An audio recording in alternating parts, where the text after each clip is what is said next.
이거 얘기해도 되나? 네, 다 얘기하세요. 어제 편집할 거니까. 뭐 편집 안 할. 일단 말씀 일단 들어보고요. 영혼 없이 작업을 했다. 이번 K-팝 어떤 그렇게는 안 했어요. 이거는 오해고. 내가 쓴 아이돌 노래 뮤비 1억 뷰, 지분 30% 이상. vs 수민 이름으로 나온 트랙 뮤비 100만. 그냥 갑자기 집에 확 가고 싶네. 진짜.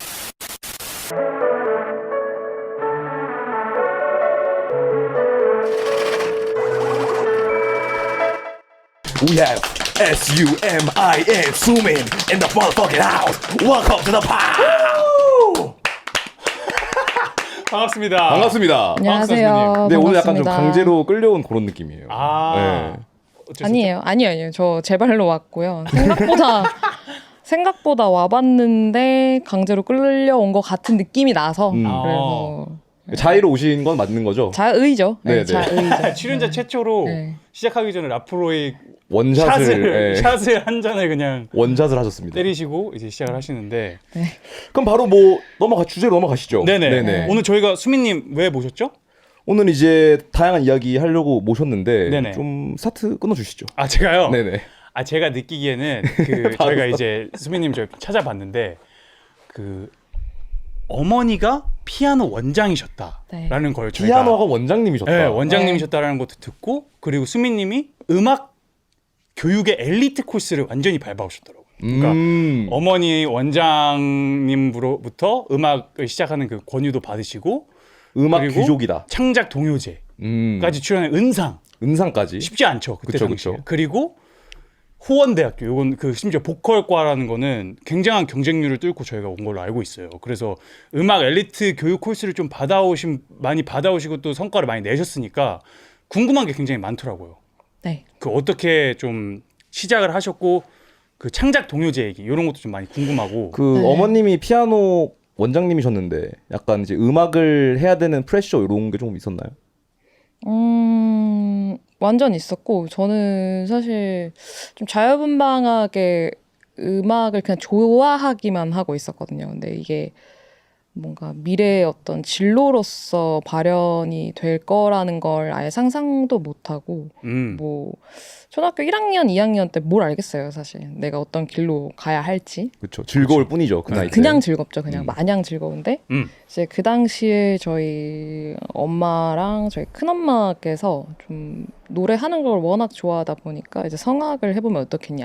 근데 성악 가기 전에 뭐 동요씬에서 좀 뭔가를 해보면 어떻겠냐라는 이야기들 좀 오가면서 그렇게 시작을 했던 것 같아요. 근데 저는 엘리트 막 이런 건 진짜 아니고. 근데 그러기에는 호원대 경쟁률이 엄청난 걸로 알고 있거든요. 그거 좀 혹시 틀어주실 수 있나요? 호원대 경쟁률 저희가 봤는데 2010년도 10학번이시죠? 기네스에 등재됐다는 2011학년도 호원대 실용음악과 수시 경쟁률 몇 대 몇인지 한번 보겠습니다. 내려가 주시죠. 바로 호원대학교 실용음악과 탑에 5명 모집하는데 3,000명 지원한 전형. 수민이 들어갔다고 하니까 바로 3,000명 몰린 거 아닙니까? 586대 1이다. 그리고 제가 2010년도 수민님이 들어갔을 때는 70대 몇인가 그 정도로 알고 있거든요. 그래서 사실은 이게 굉장한 경쟁률을 뚫고 오신 거니까 엘리트가 아니라는 말은 약간 좀 겸손하신 느낌이 좀 있네요. 네. 그러면은 거기서는 그 전형을 뭘 보고 뽑아요? 그러니까 만약에 보컬이다 하면은 네. 그냥 음역대가 막 되게 높고 요런 네. 거를 기준으로 뽑는 건가요? 그 크라이테리아가 3억 어떤지가. 레 이상만 뽑고 이런 게 있는지. 4억. 그래 한번 그 입시 시스템에 그 수능 점수도 반영이 되나요? 사실 저는 저희 학교 수시로 저는 뽑혔는데 저는 수능을 안 봤어요. 네네. 안 보고 그냥 현장에서 시험 그 노래를 하고 그리고 저희 학교가 지금은 어떤지 모르겠는데 화성학 시험이 그때는 없었었거든요. 그래서 잘만 하면 되겠다라는 생각을 갖고 있었는데 워낙 저도 입시 경쟁률이 굉장히 높았었던 시기로 알고 있었어서 대한민국 최고죠. 그 당시에는 그래서 설마 되겠어 하면서 예대랑 호원을 이렇게 넣었는데 호원대학교가 붙어가지고 그래서 그럼 100% 면접으로만 들어갈 수 있는 건가요? 네 맞아요. 오히려 무조건 실기. 오히려 어렵겠는데 실기만 보면? 거기서 그쵸. 노래를 잘 부른다 못 부른다의 기준이 뭐예요? 분명히 그 기준은 있을 거 아니에요. 그냥 그 심사위원이라든지 그 교수님 사람이 뭐 너 마음에 든다 이거는 아닐 거잖아요. 크라이테리아가 있긴 하겠죠. 분명히 그 좀 분명히 그 정형화된 어떠한 그런 네. 포인트들이 있을 텐데 네. 그게 뭔지 아시나요? 제가 봤을 때는 좀 그때는 제가 몰랐는데 또 나와 보니까 너무 기술적으로 잘하는 사람들을 뽑지 않았던 느낌인 것 같아요. 오히려? 어딘가 수더분한 친구들을 발전시키려고 하는 목적으로 뽑지 않으셨을까? 박진영 느낌. 박진영 선배님이요? JYP 선배님이요? 네. 오. 약간 원석을 또 좋아하시잖아요. 그분. 그쵸. 히든잼 좋아하시는 네. 분. 근데 저 약간 리듬을 굉장히 강조하는 학교인 것 같기는 해요. 리듬. 오. 네, 리듬을 얼마나 잘 갖고 노는지에 레이백 대한 얼마나 되는지. 네, 기본적으로 좀 리듬 자체를 클래식이라고 생각하는 경향이 그 당시에는 있으셨던 것 같아서 라프로에그 숙성된 이야기를 해야겠네요. 네. 이 타이밍에. 그러니까요. 라프로이. 라프로에그 숙성된 이야기. 그래서 호원대를 들어간단 말이죠. 보컬 전공, 실용음악과 학과로. 네. 근데 그게 가치가 그만큼 있는지가 조금 나온 사람 입장에서는 다를 것 같거든요. 그래서 그런 쪽으로 조금 궁금해지는 순간입니다. 그렇게 어떻게 생각하세요? 왜냐면은 자퇴하신 걸로 알고 있는데. 아니에요, 저 휴학이에요. 뭐 휴학. 지금까지 휴학이면 근데 사실상 뭐 자퇴 아닙니까? 사자. 근데 제가 근데 저거 약간 잘못된 정보가 좀 많은데요? 어떤 정보가 저 일단 신체가 160cm가 아닌데 몇 센티미터십니까? 154요. 154. 네. 이건 지금 그래? 토로야 많이 들어가서 틀리는- 지금 수정해라. 많이 틀려. 154. 154, 160은 감사하네요, 그래도. 네. 네. 키가 커 아니 154일 줄은 절대 몰랐어요. 더 키가 커 보이시는. 154요. 다른 것도 좀 틀린 부분 있나요? 지금 호로 씨가 지금 154cm로 수정을. 감사해요. 네. 감사해요. MBTI 혹시 어떻게 나와 있어요? ENTP라고 나와 있던데. 그건 정확하네요. 그건 맞나요? 에. 또 이거 말고 또 좀 수정 사항이 있을까요? 실용음악과 휴학은 맞고 네, 보컬 전공가 휴학, 맞고. 예. 예. 그 정도로 일단은 개요 정도를 수정하는 것으로 하겠습니다. 일단 키만 좀 수정을 해드리도록 하겠습니다. 고맙습니다. 네. 근데 제가 이제 네. 그 수민님이랑 짤막하게 또 전화를 나눴거든요. 어제 이제 어떤 얘기 해볼까. 네네네. 근데 이제 수민 누나가 요즘 이제 이런 입시나 호원대 바로 반영이 됐어요. 바로 반영이 되네. 신체 154cm. 빠른데? 좋네요. 근데 이제 보통 이제 저같이 이제 좀 식견이 짧은 분 생각은 실용음악과 가수 뭐 아니 표현하면 되는 건데 뭐 그 테크니컬한 거 배워야 돼? 좀 이런 생각을 하기가 쉬운 것 같아요. 그럼요. 근데 이제 수민 누나는 한 바퀴 돌아가지고 이제 어쨌든 교수님의 해안이 이제야 이해가 된다. 좀 이런 식으로 말씀을 하셔가지고 이런 인사이트도 좀 한번 들어보고 싶네요. 네. 원래는 저 휴학을 하고 나서 수년 동안은 학교에 대한 회의감이 진짜 많이 들었었어요. 휴학을 하게 된 이유는 어떻게 된 건가요? 진짜 그때는 좀 개기는 근성 같은 게 있었는데 개근? 그 개기는 네. 개기는 근성, 네, 개근 그 뭔가 그 당시에 제가 그 경쟁률을 뚫고 들어가서 70대 1에 엘리트 교육을 받으신 수민이 호원대 네. 실용음악과에 당당하게 입학을 하고 네. 갑자기 세수하고 싶네요. 갑자기. 들어갔는데 이제 뭔가 크리에이티브한 어떤 것을 배울 수 있을 거라고 생각했던 것 같아요. 막연하게. yes. 입시 때 이제 갈릴 대로 갈리고 이제 난 드디어 노래를 가지고 어떤 방향으로 가지쳐서 나갈 수 있을지 뭐 곡을 만든다든지 뭐 다양한 방식으로 음악을 할 수가 있으니까 들어갔는데 입시랑 똑같은 걸 배우고 있다라는 생각이 드는 커리큘럼을 경험하고 안 되겠다 약간 현타가 오고 그리고 거기서도 경쟁하는 구도가 저는 그게 좀 싫었던 것 같아요. 그리고 어떤 무대를 준비하는 데 있어서도 좋은 무대를 그냥 재밌게 고찰하면서 전개하고 싶은데 그 학점 같은 걸로 앙상블이나 뭐 전공 수업 같은 것들 안에서 이제 친구들끼리 경쟁하고 하는 게 이미 그걸 다 겪고 겨우 올라왔는데 여기서 이걸 한다는 게 이제 말이 안 된다고 생각이 들고 그냥 이럴 거면은 처음부터 그냥 내가 음악을 생산해서 제작해서 나오는 그 여정까지 내가 아무런 정보가 없지만 일단 혼자서 뭐라도 해봐야겠다라는 생각이 들어서 바로 휴학을 하고 그러고 이제 시전을 한 이후로 이제 이 자리까지 있는 건데 사실 그러고 나서 수년 동안은 난 학교에서 배운 게 없어 이렇게만 생각을 하고 학교 가지 마세요. 막 주변 친구들이나 동생들한테도 학교 가면 배우는 거 없어요. 이렇게만 계속 써들고 다녔었거든요. 근데 그러다 보니까 약간 이거를 느낄지 모르겠는데 약간 그냥 진짜 막 좁은 방에서 개미굴 같은 데에서 막 비트 만들면서 올라온 그런 친구분들 있잖아요. 그런 친구분들이랑 얘기하면서 되게 힙합 정신으로 몇 년 동안 좀 살았었거든요. 약간 좀 헛슬 바이브. 아, 씬에서 구르는 느낌. 구르는 느낌으로. 근데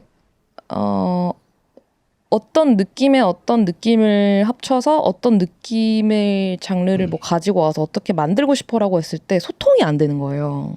그 친구들과 네. 힙합밖에 좀- 모르는. 네. 너무 좀 근본이 없어서. 네. 그러니까 음악적 지식 이게 없어요. 네. 그냥 듣는 거를 이렇게 하는 네. 거밖에 잘 아, 몰라. 네. 누나 이론이 약간 없지. 여기서 드럼 좀 존나 그루브 있게 가져가면 안 돼? 이런 식으로 이제 약간 피드백을. 이런 좀 더 바이브가 안 맞아. 요거 네, 이게 약간. 표현이 안 되니까. 약간 왜 겨울 느낌 나게 해줘. 막 이런 거 진짜 너무 어렵잖아 이게. 여기서 코드가 좀 나 가슴 울렸으면 좋겠는데. 그러니까 뭐 코드 약간 광야 스타일로 막 이러면 되게 생각하는 게 너무 어렵고 사람들이 그냥 다 다르니까. 근데 클래식 앨범들을 알고 있으면 사실 거기서 오는 요소들이 지금 저희 음악에서도 많이 표현되고 있다고 생각되거든요. 그쵸, 그쵸. 복각되어서 재창작되어서 나오는 것들의 뭐 전부라고 생각하는데 이제 그런 것들이 소통이 안 돼서 결국엔 제 문제라고 생각을 하고 그래서 또 이렇게 방황하고 그냥 할 수 있는 거 하다가 그렇게 활동하다가 저랑 최근에 이제 같이 작업을 하고 있는 슬롬이라는 친구. 슬롬 씨. 네. 미스터 원래 슬롬. 슬롬도 오늘 같이 나오면 참 좋았을 텐데. 그러니까요. 그렇게요. 네. 슬롬이 그 학교에서 어떤 배우는 것에 대한 소중한 마음을 걔는 아직도 그 나이에도 계속 갖고 있는 친구예요. 무슨 대학교 다니셨죠? 걔 UCLA 나왔어요. UCL. 그럴 이유가 있네. 네. 네. 학비가 굉장히 비쌀 텐데. 네. 만만치 않죠. 음. 네, 여튼 그래서 이제 그 친구가 이제 저랑 막 차 타고 이제 막 어떻게 가면서 학교를 꼭 졸업했으면 좋겠다라는 얘기를 계속적으로 하더라고요. 근데 저는 수미 씨가. 네. 이거 몇 년 전이면은 몇 년 전 얘기 아닙니까 이것도? 걔는 계속 그랬어요. 졸업을 계속. 했으면 좋겠다. 네, 계속. 아. 그래서 나는 싫다라고 얘기를 했는데 휴학한 지 10년 넘었는데. 의대죠, 의대. 네. 그래서 저는 그때만 해도 싫다라고 일관을 하다가 어느 타이밍에 그 장기호 선생님 혹시 아세요? 알죠. 장기호 선생님이랑 그리고 서울예대 강호정이라는 교수님이 계세요. 네. 그리고 이제 그 뭐 정원영 선생님이라든지 뭐 한상원 선생님 뭐 이런 분들을 활동을 하다가 이렇게 좀 만나서 이야기를 들을 수 있는 시간들이 있었는데 생각보다 교수님들이 저희랑 생각하는 게 되게 그러니까 취했나 봐요. 저희랑 사고하는 게 좀 비슷하세요. 그러니까 오히려 그러니까 저희끼리는 말이 통하는데 그 학생들이 소화하는 그 실용음악의 그 정보나 그런 플로우 같은 것들이 그 실용음악가 특유의 그 징그러움을 만들어내는 거라고 생각하거든요. 약간 그 바이브레이션을 꺾을 때 네. 7단, 8단까지 네, 가는 맞아요, 그런 맞아요, 느낌. 맞아요. 그러니까 이게 제 느낌에는 이게 학교의 틀 안에 어쨌든 범주를 해야 되다 보니까 맞아요. 아까 말한 것처럼 그레이딩을 해야 되잖아. 맞아요. 그러니까 학교를 했으면은 점수를 매겨야 되는데 맞아요. 이게 그 아까 말한 뭐 광야처럼 해줘 이거가 안 되니까 네. 어떻게 보면은 조금 억지로 어떠한 그레이딩 시스템을 만들어내는 게 있을 것 같아. 네, 오케이. 맞아요. 그러니까 어떻게든 학점은 줘야 될 거 아니야. 그러니까 그쵸. 이거를 그레이딩하기 위해서 너는 좋은 학생이야, 안 좋은 학생이야? 이거를 하기 위해서 근데 또 그냥 내 느낌대로 교수가 이렇게 막 소견을 쓸 수가 없으니까 바이브 좋더라. 이게 안 되니까 뭔가 뭐 바이브레이션 여기에 스킬 뭐 맞아, 이런 맞아. 거에 좀 더 뭔가 집착을 하게 되는 거지. 그런 것 같아요. 그런 시스템이 좀 그렇게 좀 더 만드는. 성적 없는 음대 만들면 안 됩니까? 성적 네. 근데 그게 저희가 또 모르는 그쵸. 그렇긴 하죠. 네. 모르는 말이긴 해요 지금. 모르는- 나도 근데 수민 누나가 이렇게 얘기하니까 나도 학교.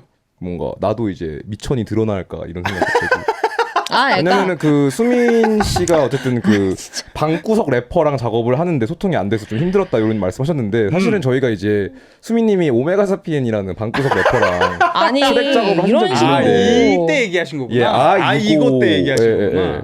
아니 저 너무 재밌게 작업했어요. 저도요. 저도요. 배우는 게 정말 많았던 프로젝트고 네네. 그냥 갑자기 집에 확 가고 싶네 진짜. 근데 이게 그 일례로 이제 조광일 씨라는 속사포 래퍼분이 계신데 네. 그분은 작업실에서 랩 연습을 하다가 속사포 하면 이제 어쨌든 혓바닥이 이빨에 많이 튕길 거 아닙니까? 그래서 이빨이 흔들릴 때까지 연습을 했다. 요런 말씀까지 하시더라고요. 그래가지고 근데 이제 조광일님은 진짜 그러셨을 것 같아요. 예, 진짜. 래퍼분들의 이 허슬이 이게 진짜 장난 아닙니다. 그러면 전 또 궁금한 게 이때 이거를 예로 쳐서 네.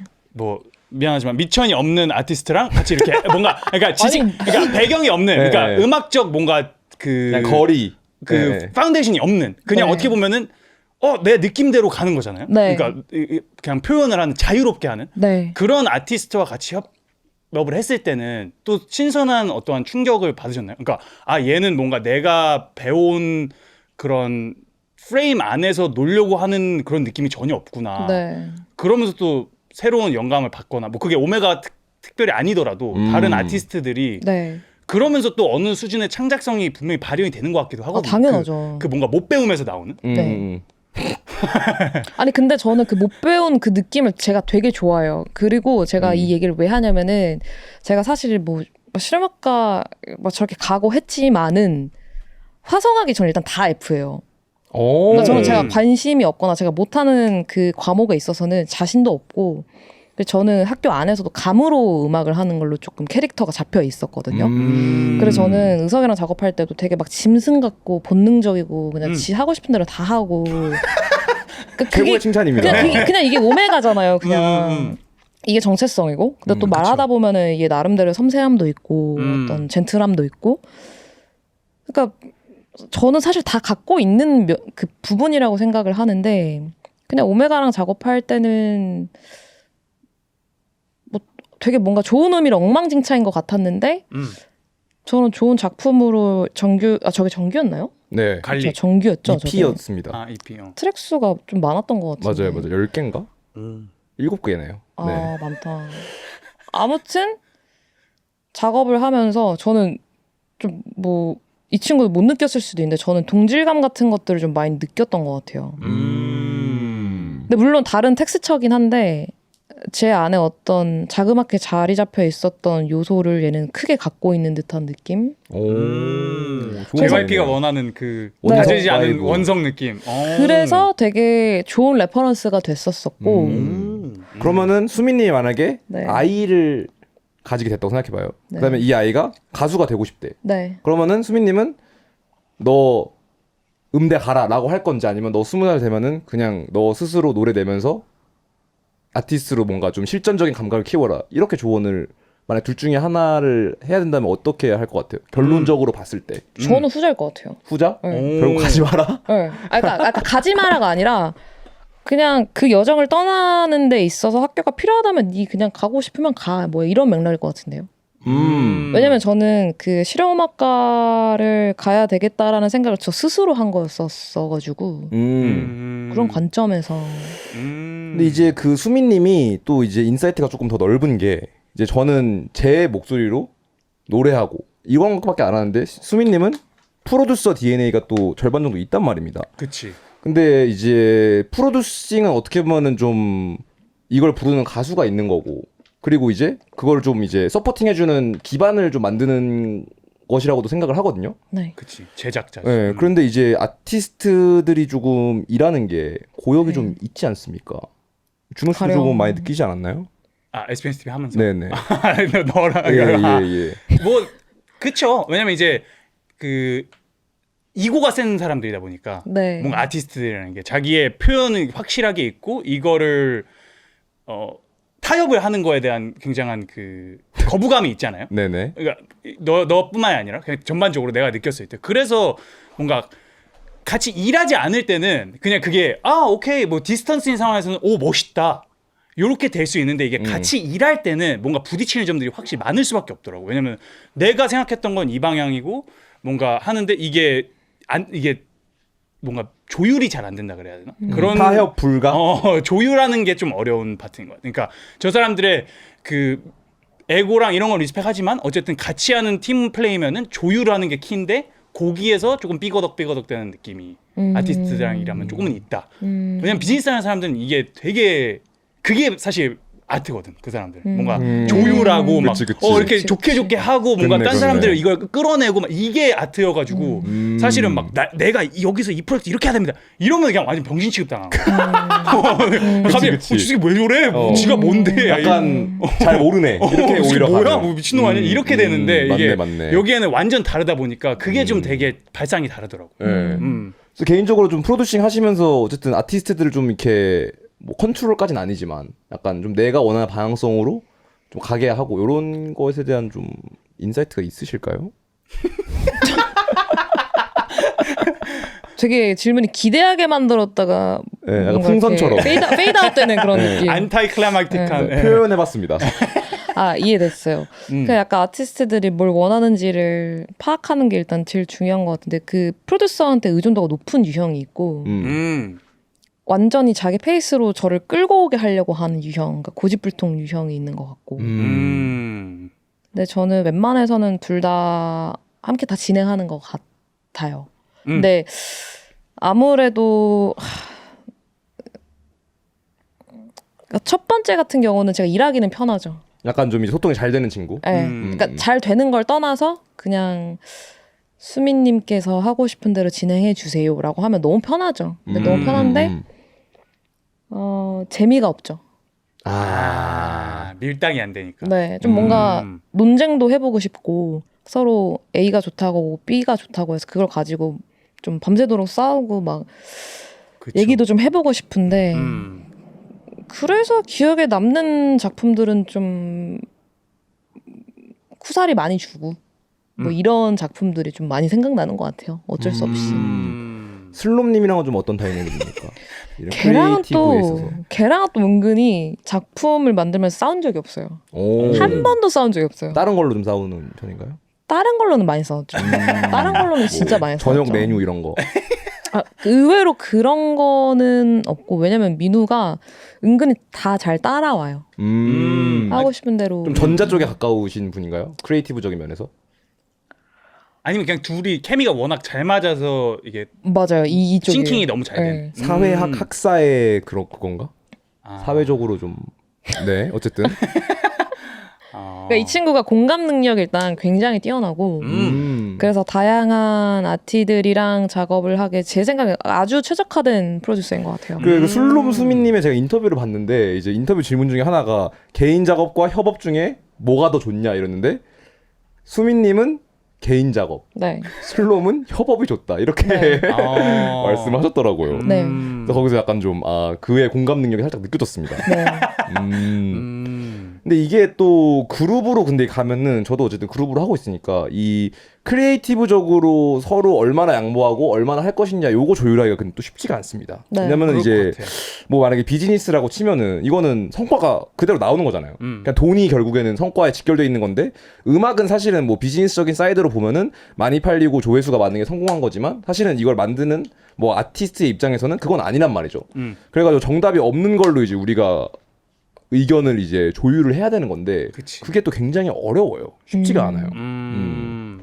그래서 좀 중간에서 그 좀 비즈니스를 좀 봐주는 사람이 꼭 필요하긴 하겠다. 근데 그게 항상 있는 것 같지는 않은 느낌? 그러니까 그쵸, A&R 그쵸. 같은 포지션 말씀하시는 건가요? 예. 근데 이게 A&R이라기보다 좀 링루빈 느낌이 있어야 돼. 그러니까 링루빈 그러니까 좀 그러니까 뭐라 그래야 되지? 꿰뚫어보는 다 꿰뚫어 보지만 결국에 그 사람도 좀 비즈니스맨이잖아. 맞아. 내가 그쵸. 느끼기에는. 그러니까 결국에 저 사람은 막 예술가라기보다는 좀 비즈니스맨인 것 같은데, 그러니까 그걸 다 보고 결국에 되는 건 이거야. 이거인 것 같거든. 저 사람. 근데 그걸 잘 이제 이해할 수 있게 설명을 하는 거지. 그치. 그걸 또 이제 그 사람들이 구사하는 화법으로 그 그치. 설득을 시키는 거지. 요게 존나 칠한 거야. 뭐 이렇게. 그러니까 역가스라이팅도 조금은 있는 것 같아요. 봤을 때는. 그러니까 비즈니스 쪽으로 끌고 가려고 네. 아트를 이렇게 라이팅을 하는 거지. 네, 이게 네, 네. 사실 이 아트가 더 멋있는 아트다. 네. 그런 것 좀 있을 것 같아. 좀 어떻게 생각하십니까? 맞는 말인 것 같아요. 네. 맞는 말이다. 근데 그런 사람들이 알겠습니다. 이제 많냐 이거지. 나는 주변에서 그런 사람 많이 보지는 못했어. 그러니까 뭐 너는 뭐 산이 형이 있을 거고. 그치. 근데 이런 걸 좀 혼자 다 하시잖아요. 뭐 프로듀싱도 혼자 하고, 보컬도 혼자 하고, 앨범 크리에이티브 디렉션도 혼자 하고. 이래가지고 이게 사실은 뭐 내가 갖고 있는 거에 컨트롤을 100% 가지고 있다는 것은 장점이지만 그 안에서도 내비게이트하는 게 애로사항도 있을 것 같거든요. 있죠. 어쨌든 뭔가 내가 이게 100% 언제나 확신이 드는 건 아니니까 네. 이 노래를 넣어야 될지 저런 노래를 넣어야 될지 이런 거 할 때는 조금 그 결정하는 그 잣대를 좀 어떤 식으로 보시는지도 궁금하네요. 저는 작업할 때 너무 오래 걸리는 것들은 다 폐기 처분해요. 뭔 말인지 알아. 뭔가 기분 좋게 작업해서 기분 좋게 나오는 것이 일단 근간으로 하고 있는데 그러니까 사연이 많아서 그 감정의 레퍼런스가 돼서 곡 작업을 하는 것은 상관이 없는데 작업을 기술적으로 표현하거나 뭔가를 이제 진짜 실질적으로 만들어야 되는 상황에서 오래 걸린다? 이건 저한테 문제가 있는 거예요. 그래서 저는 절대로 쓰지 않는 것 같아요. 약간 소스가 조금 없는 느낌? 네. 그래가지고 약간 이제 기타 튜닝을 해야 되는 그런 곡들이 있죠. 아 있죠. 네. 그럼 저는 그 수민 씨한테 궁금한 게 그 수민 씨가 플레이어로 반, 또 네. 프로듀서로 반. 이게 어떻게 보면 살짝 이중적인 네. 삶인 거잖아요. 그러니까 네. 이게 좀 하나라기보다는 이거는 따로 좀 분리를 하시고 요 파트는 또 따로 분리를 하시고 요렇게 제가 이해를 하는데 그럴 수밖에 없는 좀 시장인 것 같기도 하거든요. 네. 그러니까 왜냐면은 인디 시장이라는 것과 만약에 K-팝 프로듀서라는 이 시장이 인디. 뭔가 같이 융합되기가 되게 어렵다라는 생각을 많이 하거든요. 왜냐면은 여기서는 그렇게 안 가고 커머셜한 거를 좀 어떻게 보면은 거부하고 자기의 내면으로만 계속 들어가서 내가 하고 싶은 것만 하는 게 되게 밸류되는 그런 시장이고 또 여기서는 정반대로 사람들이 원하는 거에 완전히 포커스를 둬서 사람들이 듣고 싶어하는 음악을 만들어주는 게 어떻게 보면 아트인 그런 시장이어가지고 그래서 분리가 됐나 싶기도 하고 그거를 좀 같이 접목시킬 수 있는 생각도 하시나 그게 좀 궁금해요. 굉장히 좋고 난이도가 있는 질문인데요. 저는 어제도 우석이랑 약간 유사한 어떤 얘기를 좀 했었던 것 같은데 저는 솔직히 말하면 한 번도 이걸 분리시켜서 생각한 적이 없어요. 그러니까 뭐 제 거, 뭐 K-팝 작업 이거 자체를 분리시킨 적이 없고 그냥 저는 다 똑같은 음악 안에서 제가 하고 싶은 거 그냥 하는 거예요. 그래서 뭐 수민이 다 그냥 들어가 있고 그래서 뭔가 그런 질문들 되게 아티끼리 많이 하더라고요. 이거는 또 의석이도 어제 또 똑같이 얘기를 했는데 이거 얘기해도 되나? 네, 다 얘기하세요. 어제 편집할 거니까. 뭐 편집 안 할 거. 뭐 일단 일단 들어보고요. 일단 들어볼게요. 아니 그 왜 영혼 없이 작업을 했다 이번 K-팝 어떤 작업을 그렇게는 안 했어요. 이거는 그러니까 이런 유형의 얘기들을 사람들이 되게 많이 의석이가 아니라 그러니까 이런 유형의 이야기들을 생각보다 많은 아티들이 프로듀서들이 진짜 많이 하거든요. 이거는 그냥 돈 벌려고만 했다 좀. 네. 근데 저는 솔직히 말하면 저는 그렇게 생각해 본 적은 없어요. 그러니까 왜냐하면 다 재밌어요, 솔직히. 그리고 스트레스 받는 순간이 있죠. 근데 그건 뭐냐면 머릿수가 많아지는 거. 그러니까 컨펌의 절차들이 굉장히 많아지고 맞아. 조율하는 과정, 그 커뮤니케이션 자체가 스트레스 받는 거지. 창작을 하는 그 공간 안에서 이루어지는 모든 것들은 전 너무 재밌거든요. 그리고 이게 뭔가 남일이라고 생각이 잘 안 드는 것 같아요. 그래서 저는 솔직히 이 부분에 대해서는 심각하게 뭔가 고민을 해보거나 고려해본 적이 없어요. 한 번도. 그러면 내가 쓴 K-팝 곡 1억 뷰 대 내가 쓴 노래 뮤비 100만 뷰를 둘 중에 고르자면 어떤 거를 고르실 겁니까? 그러니까 이런 식의 질문들이 이분 껍질 흑백해야 돼요, 이런 근데. 흑백스러운 하긴 해야 돼요. 데이터까지. 다시 한 번만 질문해주세요. 그러니까 이제 내가 쓴 아이돌 노래 뮤비 1억 뷰 지분 30% 이상 vs 수민 이름으로 나온 트랙 뮤비 100만 뷰. 1억 뷰. 1억 뷰? 오. 왜죠? 왜냐면 둘 다 제가 만들었다고 생각하고 있다 그랬잖아요. 그래서 여기서 이제 숫자로만 보는 거죠. 그러면은 1억 뷰 대 9천만 뷰면 아, 이게 저는 아예 똑같을 수 없다고 생각합니다. 왜냐면 왜냐면은- 내 얼굴이 있는 거랑 안 들어가 있는 거랑 느낌이 그래도 좀 다르지 않아요? 그렇지. 그리고 사실 이런 이제 내가 프로듀싱을 하는 어떻게 보면 또 외주 작업이라고도 볼 수 있는 거잖아요. 그치. 근데 이게 컨펌의 주체가 나한테 없기 때문에 이게 같을 수 있나 이런 생각이 좀 들기는 하거든요.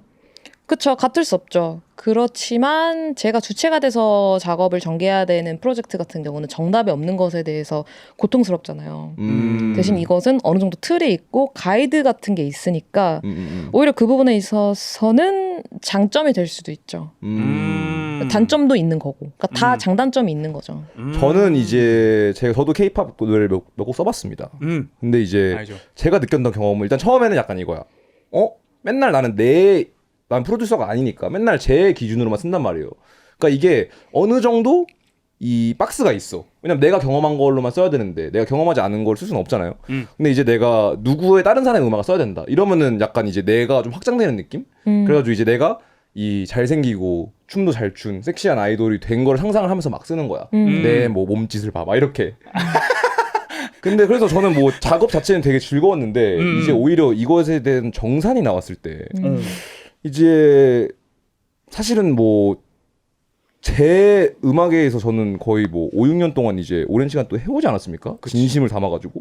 근데 그 제가 아이돌 음악을 작곡을 하고 작사를 하고 그 한 달 동안 나온 정산이 제 공연에 한 7, 8번 공연하면 버는 돈을 제가 번 거예요. 근데 거기서 뭔가 내가 뭔가 음악 하면서 이 정도 나는 그래도 먹고 살 만큼 벌고 난 지금 굉장히 잘하고 있어라고 생각했는데 뭔가 훨씬 큰 액수를 뭔가 내가 생각하기에는 내 커리어에 쏟은 인풋에 비해서 적게 넣었는데도 오는 걸 봐서는 내가 가는 길이 이게 뭔가 좀 철없는 생각인 건가? 빅게임이 따로 있나? 요런 조금 생각까지 들게 만들 정도로 약간 이게 숫자를 확 보니까 좀 그런 혼돈이 있기는 하더라고요, 저는. 그래서 그런 점에서는 좀 어떻게 대처를 하셨는지가 궁금하네요. 아마겟돈의 엄청난 성적을 보고 약간 저는 그러니까 이런 게 조금 다른 것 같아요. 저는 이런 고충을 전혀 느낀 적이 없어요. 그러니까 저도 제 음악 앨범을 뭐 내면 이 앨범에 아티스트 수민의 앤티크한 구옥 복층집. 네. 저희가 그 의석 씨 집 그 근처에 있는 그거 흥청동 쪽에 예. 있는. 아하, 네네네. 여튼 그러니까 앨범 정상근 같은 거 저도 제가 데이터로 보잖아요. 네. 그리고 뭐 콤카에서 이제 나오는 어떤 특정 K-팝 뭐 아이돌 팀의 어떤 음악에서 정산 받은 금액을 딱 봤을 때 금액 차이가 있잖아요. 엄청나죠. 근데 저는 이것도 내가 만든 거고 저것도 내가 만든 건데 다 좋은 거 아닌가? 그냥 저는 도합해서 생각하는 것 같아요. 나 돈 많이 벌었다. 그냥 이렇게. 그리고 그리고 저는 약간 철없다는 생각을 안 하는 것 같아요. 그래서 좀 오히려 그거에 대해서 제가 역질문을 좀 해보고 싶었어요. 오, 네네. 왜 그렇게 왜 느끼는지. 그렇게 느꼈는지. 그러니까 이거야. 어쨌든 이게 내가 잘 가고 있냐 없냐를 판단하는 거는 내 느낌이긴 하겠지만 아무래도 자본주의 사회에 살고 있다 보니까 돈으로 뭔가 그거를 환산하기가 제일 쉬운 것 같거든요. 근데 이게 뭐 1차원적인 생각이긴 하지만 그래서 내가 만약에 노력을 10을 했는데 1의 결과물이 나왔어. 그리고 어떤 거는 내가 1을 넣었는데 10의 결과물이 나왔어. 그러면은 내가 노력을 10을 넣고 있는 그거에 대한 약간 회의감이 오는 거지. 이 길이 아닌가? 그냥 이 시간에 그냥 내가 빅게임에 투자를 해가지고 여기서 그냥 아예 대중적으로 확 가야 되나? 이런 생각도 드는 거지. 돈만 내가 보면. 왜냐면 이제 어떻게 보면은 만약에 내가 어항 속에 있었다고 치면 갑자기 태평양을 한번 본 거야. 와, 이게 진짜 게임이 있구나. 이걸 딱 느끼는 거지. 그럼 이제 내가 가려고 나는 어항 속에서도 그래도 되게 잘하고 있다라고 생각을 했는데 태평양을 보니까 이게 현실인 건가? 좀 이런 생각이 들더라고요, 저는. 그게 좀 불편했다. 뭐 약간 심장 박동이 빨라졌다 정도. 코티솔 수치가 올라갔다. 코티솔 수치가 약간 높아지더라고요. 그럴 수 있지. 그런 그럴 수 느낌? 있지. 근데 그러면 그때 내가 이거에 좀 더블 다운해서 더 벌어보자 이런 마인드는 좀 아니었고 오히려 그냥 이거 아니야라는 좀 거부감이 더 컸다. 그 일 요청이 그 이후로 안 오더라고요. 아 이게 크리티컬한 인포메이션 아니에요? 더블다운 좀 하고 싶긴 합니다. 네. 아니 이게 열심히 하긴 하거든요. 팔로우업이 왔으면은 이런 생각까지 네. 안 하는데 이 씁쓸함이 살짝 그 내재되어 있는 거 아니에요? 이제 보고 계신 분 있다면 저는 이제 클라이언트의 만족을 최우선으로 진짜 밤낮 이제 휴식도 없이 계속 작업 열심히 하긴 했습니다. 그래서 좀 연락을 조금 주세요. 네, 열심히 하겠습니다. 그러니까 네. 사실 해가지고 또 9억 복층 근데 하면은 이게 네. 여기까지 하겠습니다. 예. 그러면 이제 어쨌든 요 K-팝 시장뿐만 아니라 이제 대한민국 뭐 얼터너티브라고 하면 얼터너티브고 인디라고 하면 인디라는 음악씬에서도 다양한 이제 많은 활약을 보여주고 계신 가수 수민님 모셔봤는데요. 네네. 좀 이제 계속 하면서 창작관이 계속 바뀌는 것 같아요. 네. 그런 거에서도 좀 뭐 어떤 변화가 있었는지가 궁금한데 그러니까 제 얘기부터 하자면은 네네. 이제 좀 이게 음악 하시는 분들은 공감할 겁니다. 내가 대충 이제 뭐 아이폰이든 내가 지금 삘이 와가지고 녹음할 수 있는 걸로 어쨌든 닥치듯 녹음을 했어. 느낌 좋다. 근데 이제 이거를 뭐 업로드한 노래에 올릴 정도의 뭐 퀄리티가 아닌 거죠. 음향적으로. 그래서 녹음실을 부킹을 합니다. 그래서 이제 그 보통 녹음실에 이제 원목으로 싹 둘러싸여 있어요. 카페트 있고. 그래서 거기 들어갑니다. 그리고 딱 똑같은 라인에 똑같은 플로우에 똑같은 멜로디야. 근데 달라. 뭐가? 느낌이 안 좋아. 그냥 내가 처음에 녹음했던 거보다. 그래서 제가 요거에 대한 이제 뭔가 고민이 있어가지고 그냥 처음에 이제 조금 안 좋은 음향 상태에서 녹음한 거를 그대로 그냥 올리기도 하고 뭐 이랬던 적이 있었는데 최근에 조금 깨우친 게 이 느낌이 왔을 때 했을 때는 말을 하는 거야. 이 메시지를. 뭐 Trust yourself 이라고 말을 하는 거야. 근데 이걸로 어쨌든 나는 더 좋은 음향 퀄리티로 녹음해야지 라고 해서 녹음실에 들어가는 거잖아요. 그때는 난 녹음을 하는 거야. 그 차이가 크더라고. 말을 하는 거랑 이거를 이 노래를 녹음해야지라고 하는 거랑 이 완전 다른 것 같아요. 그래가지고 이제 오히려 조금 그런데 가서도 이제 그냥 힘을 빼고 뭐 대충은 아니지만 그냥 약간 편하게 지금 내가 말하는 것처럼 하려고 조금 노력을 하고 있는데 요게 근데 이제 창작이 재밌는 게 인생에 다 적용이 됩니다. 그래가지고 이제 약간 좀 사람들을 대할 때도 뭐 내가 생각하기에 중요한 사람이면은 좀 이게 힘이 들어가지 않습니까? 승모근이 수축이 되고 안구가 수축이 되고 뭐 그런 게 있잖아요. 삼두근까지 심지어. 근데 이제 그런 이제 지혜를 조금 이제 풀어보자면은 거기서도 약간 힘을 빼고 그냥 말하듯이 하면 되겠구나. 요런 이제 인사이트가 있는 거죠. 그래서 수민님은 요즘 좀 어떤 요런 인사이트들이 있는지 좀 공유를 받으면 좋겠을 것 같아가지고. 넌 좀 힘 빼기 요즘은. 네. 힘 주기보다 힘 빼기. 그러니까 less is more인 거야 진짜. 요게 이제 20대 후반 돼서야만 느낄 수 있는 인사이트인 것 같거든요. 그쵸, 어렸을 때는 이게 이럴 때라 맞아. 막 내가 최고야. 이래야 될 때라 이게 막 힘 빼는 게 더 오히려 숙제지 뭔가 힘 주기는 그냥 기본으로 들어가 있는 것 같아. 그리고 이 젊은 친구들이랑 작업하기가 쉽지 않아요. 21살, 22살 이런 친구들이. 근데 나도 옛날에 그랬겠지. 뭔가 그때는 이제 내가 최고야. 아이고 만들던 진짜. 아이고 그냥 시절. 존나 이거. 난 최고입니다. 안녕하세요. 저는 최고입니다. 안녕하세요. 저는 최고의 래퍼입니다. 이런 게 뭔가 있었어. 근데 이제 나이 들고 뭔가 이제 조금 더 유연해지잖아요. 그럼 이제 그런 생각에서 조금 멀어지고 좀 내가 편한 방향성으로 간단 말이지. 근데 지금 이제 약간 그런 친구들이랑 뭔가 이야기를 하거나 협업을 하면은 이게 부딪히는 부분이 있더라고요. 그게 굉장히 조금 피곤하네요. 뭐 어쨌든 네. 인사이트가 어떤 게 있을지 좀 궁금하거든요. 저도 뭐 비슷한 거 경험했던 것 같고요. 저는 한 4, 5년 전에 좀 비슷한 경험을 했었던 것 같고 지금 현상 유지하고 있는 것 같아요. 그런 뭔가 전 좀 더 나아가서 초연까지. 네, 초연을 공부하고 있어요. 초연이란 무엇입니까? 큰 일이 좀 생겨도 이게 감정을 쓰긴 쓰는데 빨리 치우는 그 과정에 대해서 그게 지금 좀 초연하신 것 같은데. 저요? 네. 그러니까요. 네. 여유 좀 네. 그런 여유, 그러니까 관록은 좀 아니지만 좀 여유, 초연, 뭐 해탈 해탈. 이런 거. 근데 해탈이 조금 부정적인 느낌인 것 같은데 오히려 가져갈 거 가져가고 뭔가 내려놓을 거 내려놓는 그런 맥락에서는 굉장히 좋은 단어인 것 같아요. 근데 제가 보기엔 결국 거기로 가려면은 고통이 수반이 돼야 됩니다. 그럼요. 내가 고통을 느껴야만 초연해질 수 있는 거야. 그럼요. 고통을 느껴야만 해탈할 수 있는 거야.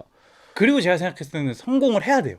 그러니까 어느 정도의 뭔가 실제로 아웃컴이 따라야 돼. 그러니까 제가 생각했어요. 그러니까 뭐 구억 복층이 아니더라도 그러니까 뭔가가 내가 성과가 있고 내가 이거에 기댈 수가 있으면은 네. 좀 나는 더 이런 걸 했어. 기반이 있는 거지. 내가 여기서 지금 당장 이걸로 막 일에 떨지 않아도 되는 거야. 그러니까 내가 쌓아놓은 업적이 있고 이게 뭐 돈이 아니더라도 나의 포트폴리오나 이런 게 있으면은 뭐가 와도 그래 나 이런 거 한 사람이야 이게 되는데 그게 없으면은 이게 그냥 바로 이렇게 넘어가기가 너무 쉬운 거지. 이 뭔가 대가 없으니까. 그래서 그게 근데 돈이 좀 가장 쉬운 것 같긴 해요. 제 생각에는. 어쨌든 해도 그래 나 안 굶어.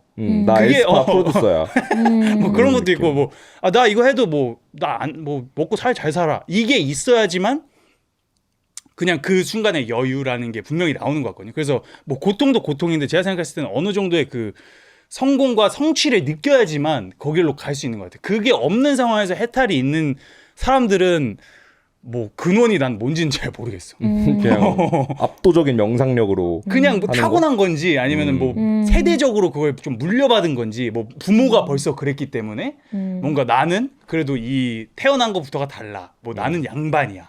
뭐 이런 거가 아니면은 그런 여유가 생기기는 난 시작부터 생기기는 어렵다고 생각하거든. 그렇죠. 근데 어떻게 보면 이렇게 연결되는 것 같은데요. 성공, 뭐 물질적인 걸 떠나서 성공을 위해서 고통을 경험하고 그로 인해서 다 겪고 이제 초연해지고 뭐 해탈하는 뭐 이런 서사가 되는 게 아닐까요? 그렇죠. 좀 어떤 근데 고통이 있었는지가 또 궁금하네요. 저요? 그냥 뭐 사실 기억에 남는 고통이 뭐가 있는지 그러니까 뭔가 이런 사건이라기보다는 네. 나를 조금 괴롭혔던 만트라인데 해결이 돼서 좀 초연해진 요런 스텝일 것 같기는 하거든요. 근데 그런 만트라가 뭐였는지가 궁금해지네요.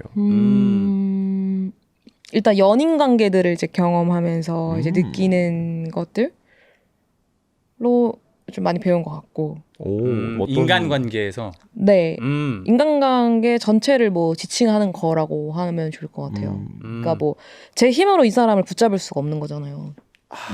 그러니까 보내야 되는 사람은 보내야 되는데 이것에 대해서 집착을 했었던 경험이 삶에서 누구나 있단 말이에요. 그렇죠. 그래서 그거를 이제 제 힘으로는 어떻게 할 수 없다. 이걸 인정. 뭐 최근에 그런 일 있으셨나 봐요. 뭐 종종 있죠.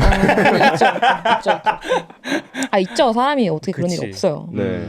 근데 그게 사실 언제든지 떠날 사람이라고 생각하면 되게 마음이 좀 편해지는 것 같아요. 근데 그럼 내가 안정적으로 애착을 못 하잖아. 이 사람이 언제나 떠날 거라고 생각하면. 그러니까 이 얘기를 하는 이유가 뭐냐면 이 얘기를 제가 진짜 저랑 가까이에서 작업하는 소요라는 친구한테도 제가 이 얘기를 한 적이 있었거든요. 네. 제가 진짜 친한데 나는 내가 너를 언제든지 떠날 수 있고 너가 나를 언제든지 떠날 수 있다고 생각해. 이라고까지만 들으면 되게 섭섭한 뭔가 문장일 수도 있는데 그래서 네. 우리가 함께 있는 시간이 얼마나 소중한지를 좀 알았으면 좋겠어라고 얘기를 하니까 같이 함께하는 시간들이 되게 유의미하게 느껴지는 그런 뭔가 나날들이 차가운 어른들의 세상인 느낌이 약간 있는데. 아니요 근데 이게 되게 따뜻한 말이기도 한 것 같아요. 그러니까 언제든지 떠날 수 있지만 떠나지 않는 거야. 이건 내가 그쵸. 자발적으로 여기에 있는 그쵸. 거야가 포인트라는 거죠. 그쵸. 그게 핵심이죠. 듣기만 해도 불안불안한데요. 저는. 아유 그럼 어떻게 해요? 뭐 수갑이라도 채워서 뭐 묶어놓을 수는 없잖아요. 같이. 뭐 집착해야죠. 근데 저는 관계가 제가 붙잡을 수 있는 관계는 아예 없다고 생각해요. 진짜예요? 네, 뭐 어떻게 할 수가 없잖아요. 믿고 싶지 않은데. 그러니까 이거 어떻게 할 수 있는? 그러니까 막 잡아보려고 했는데 놓친 경험 있으시죠? 그런 그쵸. 거예요. 저도 있어요 그런 경험이. 근데 그러다가 수년이 지나서 우연한 계기로 카톡 우연한 말투를 좀 자리에서 바꾸면은 돌아올 수도 있는 거 아닙니까? 그건 아닌 것 같아요. 네. 연락 빈도를 좀 높이면 다시 돌아올 수도 네. 있고. 뭐 유튜브 영상을 본다든지. 제외 주파수를 듣는다든지 이런 방법이 요즘에 있잖아요. 뭐 제외업체도 생겼다 하더라고요. 네, 제외 업체도 있어요. 그게 뭐 뭐 그게 뭐야? 카톡 한 번 하는데 90 몇만 원, 막 100만 원 그러니까 이렇게. 제외를 할 수 있도록 이제 디렉팅을 주는 그런 업체들이 있습니다. 아 그래? 왜냐면 네. 이게 헤어진 분들이 마음이 굉장히 그 힘들죠. 입시하는 부모님급으로 힘들어요. 아. 이분들이 제외하고 싶어가지고 아. 진짜 있네. 진단서 제출하기. 잠깐만. 야 이거 너무 악질이다 이 사람. 그니까요. 근데 뭐 이게 필요한 분들이 있으니까 뭐 서플라이 앤 디맨드가 있는 건데. 그치. 근데 이게 이제 진짜로 간절한 사람들은 요거까지 이제 가는 거죠. 이거는 근데 너무 악질이다. 어떻게 저런 걸로 돈을 벌 생각을 하지? 그러니까 그런 느낌이잖아. 좀 되게 그 지푸라기로도 잡고 싶은 그러니까. 심정을 어떻게 그러니까. 익스트랙트 해가지고 돈으로요. 그쵸. 이거는 근데 요걸로 또 해갖고 석세스 그러니까 성공 보수야 아니면은 그냥 일단 내야 되는 거야. 뭐 수수료 뭐 일단 내야 되는 거예요. 일단 업프런트로 이야 이건 너무 악질이다. 그리고 뭐 제외 성공하면은 근데 뭐 거짓말 칠 수도 있으니까 업프론트로 100%를 받긴 하겠네요.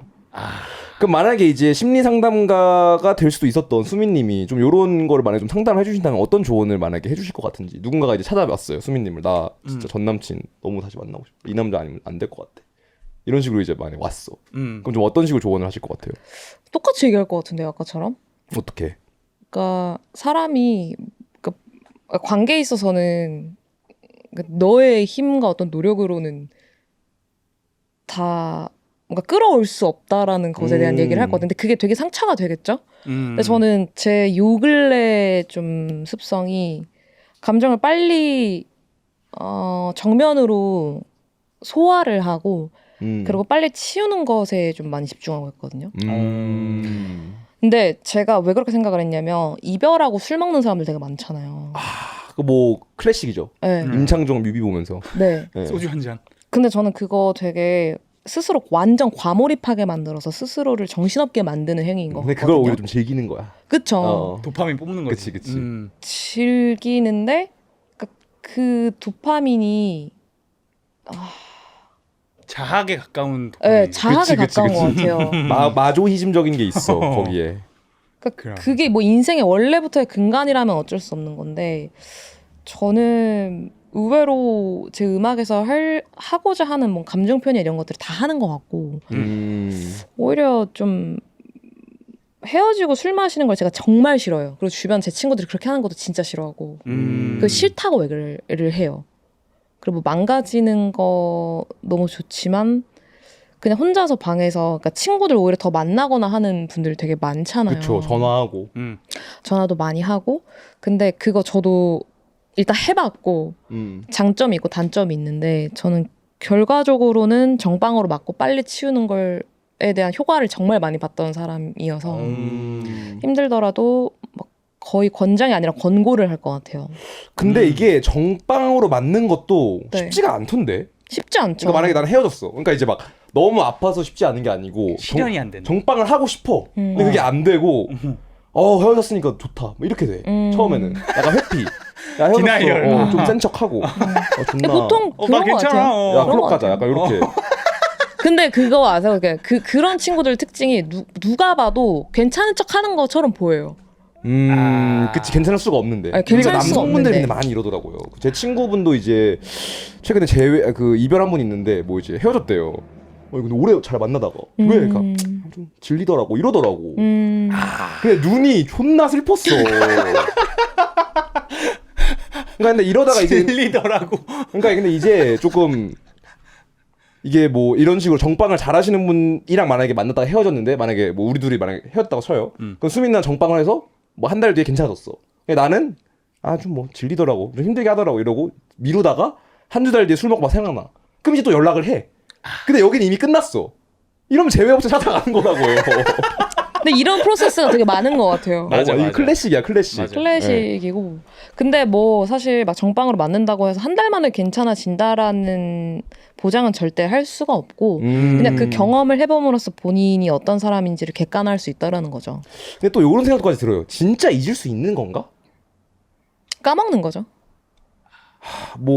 까먹는 거다. 저는 지금까지 제가 만났던 That's true. 분들을 어떻게 잊어요? 제가 경험한 제가 그러니까. 당사자 중에 한 명인데 잊는다라는 건 말이 안 되는 거고 까먹는 거죠. 그럼 정방 팁을 좀 주세요. 그러니까요. 어떻게 하면 그냥 직격으로 한번 맞을 수 있는지. 그럼 네. 그냥 게을어요. 울음이 안 나오던데. 그러면 그게 이제 본인의 방식인 거죠.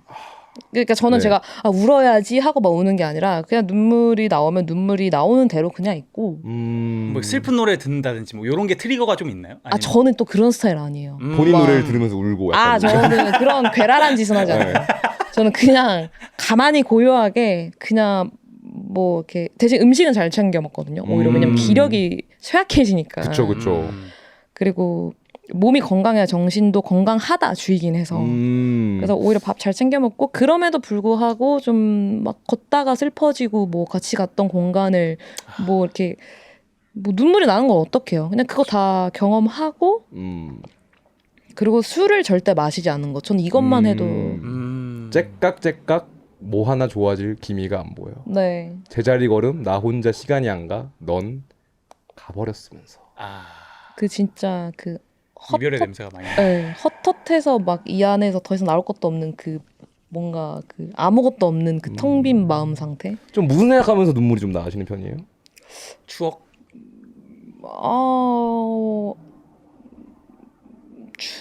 추억인 것 같아요. 추억, 좋았던 추억들 네. 다신 돌아올 수 없는.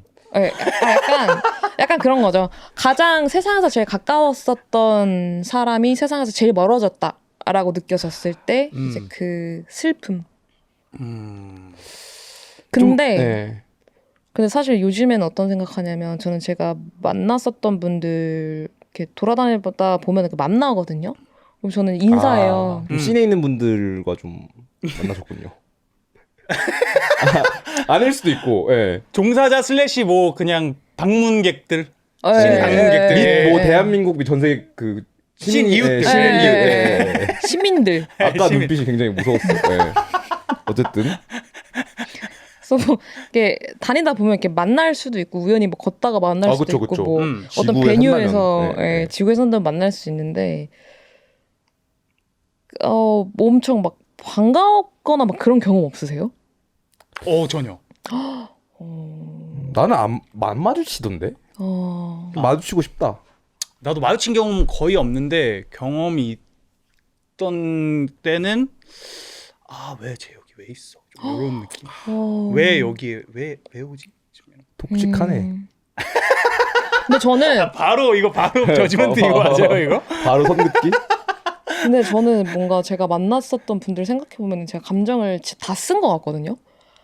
그래서 봤을 때 이제 이전에 어떤 고통스러웠던 그 감각들이나 그 장면들이 생각이 나는 게 아니라 사람으로서 너무 반가워서 서로 엄청 반갑게 인사하고 안부 막 묻고 이런 경험이 전 되게 많았던 것 같아요. 근데 그걸 서로 뭔가 잘 인지하고 있어서인지는 모르겠는데.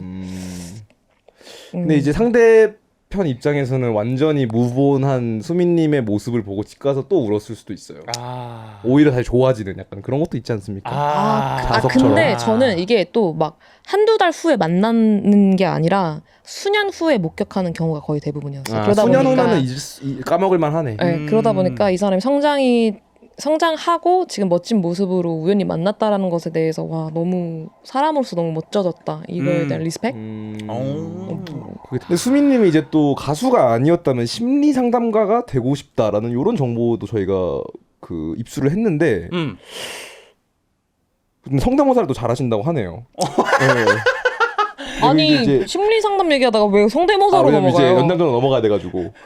근데 이제 뭐 여기선 제가 보기에는 좀 부끄러우시니까. 근데 이제 회원들에게만 연장전에서 공개할까요? 뭐 네, 조금 들어보는 걸로 하고. 네, 제가 듣기로는 성대모사가 그 이제 한 대통령 중에 한 분으로 알고 있습니다. 네. 시청해 주셔서 감사합니다. 네, 그러면은 연장전 갑시다. 피스. 피스. SPNS 정멸 신호로 바뀌었습니다. 일반